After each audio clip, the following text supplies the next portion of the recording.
ईडीच्या कार्यालयामध्ये आग लागणं ही खूप सिरियस गोष्ट आहे, अतिशय सिरियस गोष्ट. आणि त्याच्यात कुणाच्या फाईली जळाल्या नाही जळाल्या माहिती नाही, पण एक तर एरिया तो क्राउडेड नाही. माझा पहिला बेसिक सेफ्टी प्रश्न आहे की जिथे पार्किंगचा प्रॉब्लेम नाही, जिथे गर्दी नाही, तिथे मोठा ब्रॉड रस्ता आहे, तिथे आग लागल्या लागल्या कितव्या मिनिटाला आगीचा बंब पोचला. बाकी तर मुंबई झोपलेली होती, शांत होती. मग ती आग पहिल्या अर्ध्या पाऊण तासामध्ये अर्ध्या नाही, पहिल्या 10-15 मिनिटातच बंद व्हायला पाहिजे. ती इतका वेळ चाललीच कशी? वर्तमानपत्रात आज आहे की ती पहाटेपर्यंत चालली. इतकी आग लागलीच कशी?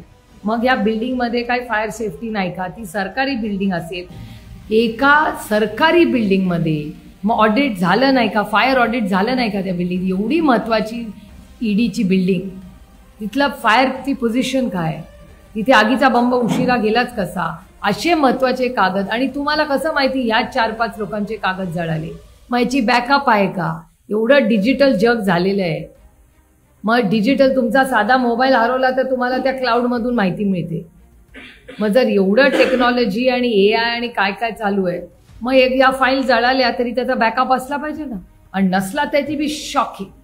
म्हणजे एक तर आग कशी लागली, विझवली का नाही गेली वेळेत? या बिल्डिंगचा सेफ्टी ऑडिटची अकाउंटेबिलिटी कोण घेणार? BMCला याची उत्तरं द्यावी लागतील.